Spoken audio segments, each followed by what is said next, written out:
I'm Kathy Morris, pastor of the Dixon United Methodist Church. Welcome to the daily devotion for April 15th. Today we rejoice in the salvation of the world. Christ is risen. Let us arise with him. These words come from the 4th century, from Gregory of Nazianzus. He is one of the great Cappadocians, the Cappadocian Fathers. They were church leaders in the early centuries of the church who articulated so much of what we understand to be about faith in Jesus. While he was one of the leaders of the church, he was also one who greatly appreciated the contemplative life. He understood that joy, and joy that we share in community, is such an important part of our faith. This is indeed a time of joy, not just for us personally and individually, but in community with one another. Our Bible reading for today comes from the book of the prophet Jeremiah. Now, we don't usually associate joy with Jeremiah because, unfortunately, he was given the difficult task of proclaiming sad and really devastating news to the people of Israel as they were being threatened by the Babylonians. And Jeremiah was the one who said that they would be taken into exile in Babylon. But then, as the people of Jerusalem and Judah were living in exile, a new message came to Jeremiah. One in which God promised that they would be returned to their homeland and that they would be restored in life there. Now, amongst the many things that the exiles missed while they were living in Babylon was worship in Jerusalem, in the Holy Temple there. We hear now the words that come to us from this section of Jeremiah, which is known as the Book of Consolation. And so let us hear these words that come from Jeremiah chapter 31, verses 1 through 6, and I'll be reading from the Common English Bible. At that time, declares the Lord, I will be the God of all the families of Israel, and they will be my people.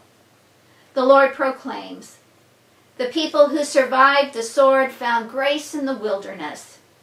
As Israel searched for a place of rest, the Lord appeared to them from a distance. I have loved you with a love that lasts forever. And so with unfailing love I have drawn you to myself. Again I will build you up, and you will be rebuilt, Virgin Israel. Again you will play your tambourines and dance with joy. And again you will plant vineyards on the hills of Samaria. Farmers will plant and then enjoy the harvest. The time will come when the watchmen will shout from the highlands of Ephraim, get ready, we're going up to Zion, to the Lord our God. There is a lot of joy in this passage. Building up, planting vineyards, tambourines, dancing. What really stood out for me, though, was at the very end when it speaks about get up, get ready. We're going to go to our Lord in Zion. Zion was the name that was given to Jerusalem, and very specifically to that experience of worship in the temple in Jerusalem. Festivals, great festivals in the temple were filled with joy. I'm sure this aspect stood out for me because we are in a time of worshiping away from our sanctuary and looking forward to that time when we will return. We got a little bit of a foretaste of that joy as we gathered together on Easter Sunday for our Easter parade. It was such a delight to be able to see faces even from a distance and to hear our voices and just to enjoy a playtime together. We are in the middle of the 5th week of the stay-at-home order. And we are looking forward to what is likely to be another month and a half of this. We may begin to feel the weight of physical distancing drawing us down.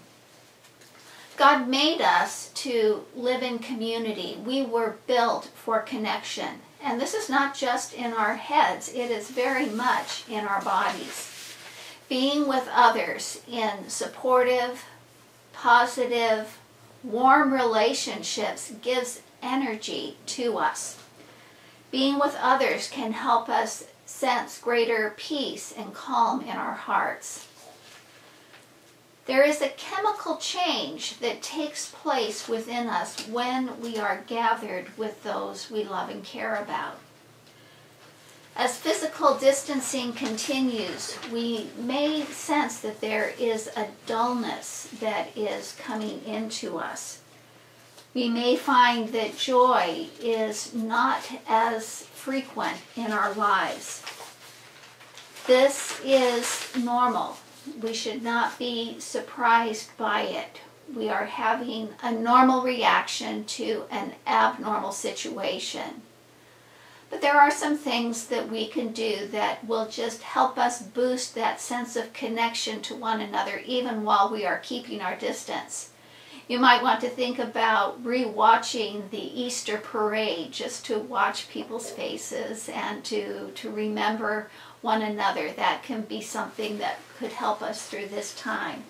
Also, we hope that you all have a copy of the church picture directory. If you don't, contact the church office and we'll be glad to send you one. We have this picture on the front of everyone standing out in front of the church for the 150th anniversary. And so taking time to look at the faces and to remember all of the lovely times that we have shared with one another, this can boost our sense of joy and well-being. One of the things that we are going to be doing over these next weeks now as we share in these daily devotions, there are going to be some new faces and new voices that will be participating. Tomorrow and each Thursday, Savannah Playford, who is our Director of Youth Ministry, she will be offering a devotion. And then on Saturdays, Erin Brothers, who is our Director of Music Ministry and is at this time coordinating our ministry with children and families, she will be offering the daily devotion on those days. This is a way for us to share that connection with one another. The season of Easter is a season for joy, and it is all the greater when we are able to share that joy in community with one another.